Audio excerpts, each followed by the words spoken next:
ஹரே கிருஷ்ணா. ஓம் நமோ பகவத்தே வாசுதேவாய. ஹரே கிருஷ்ணா. மகாபாரதம் ஆதி பருவம் பார்த்துட்ருக்கோம்.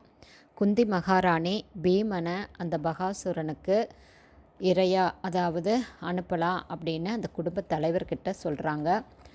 சொல்லிட்டு பஞ்ச பாண்டவர்கள்கிட்ட அதை சொல்லும்போது பீமன் கண்டிப்பாக அந்த அசுரனை கொன்று இந்த நகர மக்களை காப்பாற்றுவான் அப்படின்னு குந்தி மகாராணி சொல்கிறாங்க.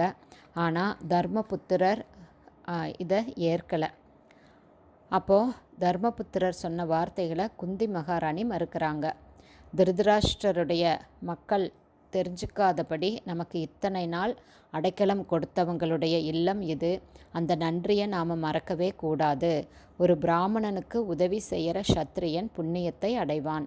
மற்றொரு சத்திரியனை காப்பாற்றுற சத்திரியன் இம்மையிலும் மறுமையிலும் பெரும் புகழடைவான். வைஷ்யனுக்கு உதவுகிற சத்திரியன் உலகத்தால் மதிக்கப்படுவான்.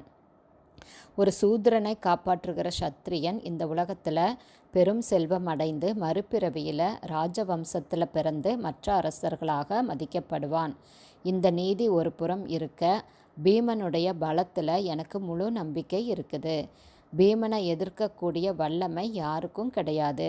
கண்டிப்பாக பீமன் இந்த அரக்கனை வதம் செஞ்சுட்டு வெற்றிகரமாக திரும்பி வருவான் அப்படிங்கிறது எனக்கு தெரியும் அப்படின்னு ஆணித்தரமாக குந்தி மகாராணி சொன்னதுக்கப்புறம் பீமன் அந்த அரக்கனை எதிர்க்கறதுக்காக புறப்பட்டு போகிறாரு. பீமனுக்கும் அரக்கனுக்கும் காட்டுப்பகுதியில் மிக பயங்கரமான யுத்தம் நடந்து அரக்கன் இறந்து போகிறான்.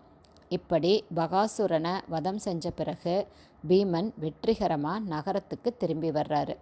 குந்தி கேட்டுக்கொண்டதன் பேரில் அவங்க தங்கியிருந்த வீட்டின் தலைவர் ஊர் மக்கள்கிட்ட என்னுடைய நிலையை கண்டு பரிதாபப்பட்ட மந்திர சக்தி அடைஞ்ச ஒரு மனிதர் அந்த அரக்கனை கொன்னுட்டாரு அப்படின்னு சொல்லி நடந்த விவரங்களையெல்லாம் மறைச்சு அவர் பாண்டவர்களுக்கு சாதகமாக பேசுகிறாரு. ஏன்னா இந்த பீமன் அரக்கனை கொன்ன செய்தி தெரிஞ்சதுன்னா துரியோதனன் அவனுடைய ஆளுகளை அனுப்பி இவங்களை